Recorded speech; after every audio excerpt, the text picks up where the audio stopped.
You're listening to the Faeries and Folklore podcast by Ronel. I'm dark fantasy author Ronel Janse van Vuuren.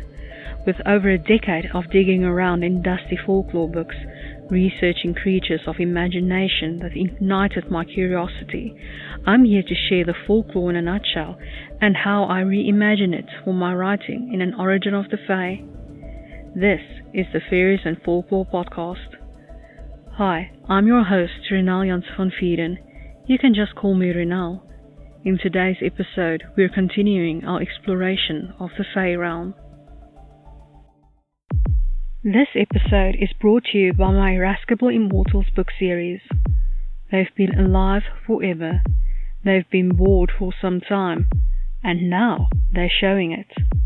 Go to ronelthemythmaker.com/my-books/the Irascible Immortals series to learn more. The hosting of this podcast is paid for by my book sales, but you can sponsor my time in creating this podcast by buying me a coffee. Go to buymeacoffee.com/Ronel to support me. This can be a recurring or once-off deal. You can always buy the podcast as audiobooks to help with the hosting. Go to payep.com/Ronel Janse van Vuuren/collection/Faeries and Folklore podcast audiobooks to support me.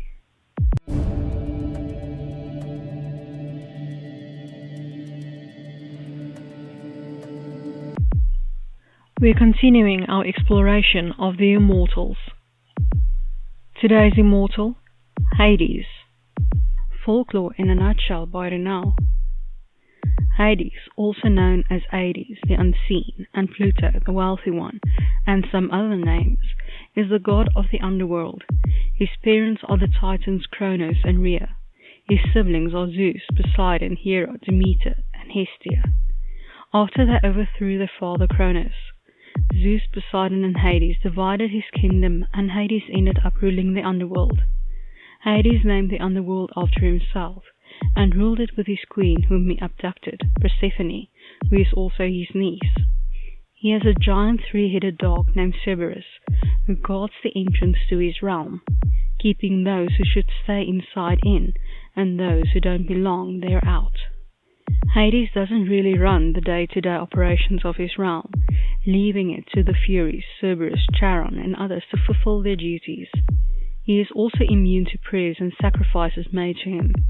His realm doesn't just include ruling over the dead, but also the hidden wealth of the earth, from fertile soil to precious gems and metals. He rarely leaves the underworld, which is why some call him the Unseen One, as his realm is invisible to most. He even has a helmet called the Helm of Darkness, which can turn him invisible. But there are few myths about him from ancient Greek sources because he stays hidden. In all the myths about him, he comes forth as an aloof and forbidding personality, never quite distinct from the shadowy darkness of his realm. It is only when he abducts Persephone that ancient writers took note of him.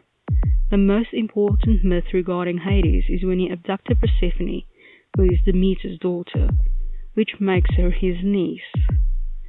But with a pantheon full of sister brides, it's not that unusual. So Hades falls in love with Persephone, who doesn't give him the time of day. He then creates a beautiful rare flower that blooms right in front of her, while she is gathering flowers with a couple of nymphs.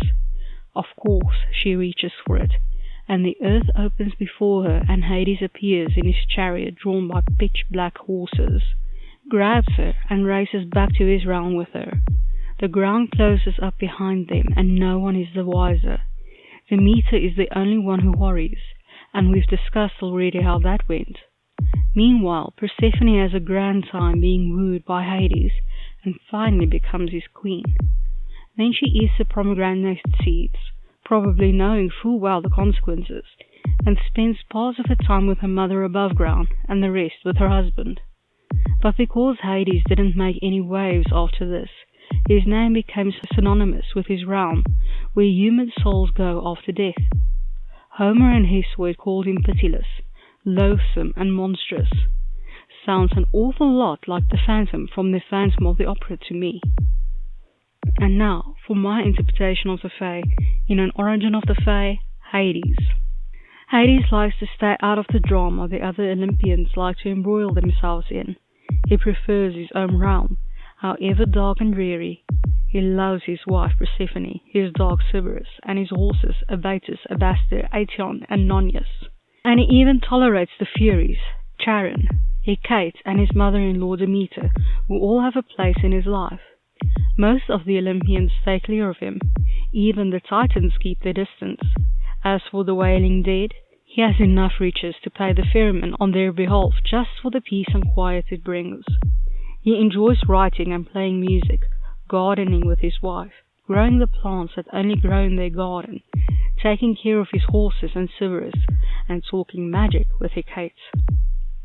I hope that you've enjoyed this episode of the Faeries and Folklore podcast, and that you've learned something new about fairy.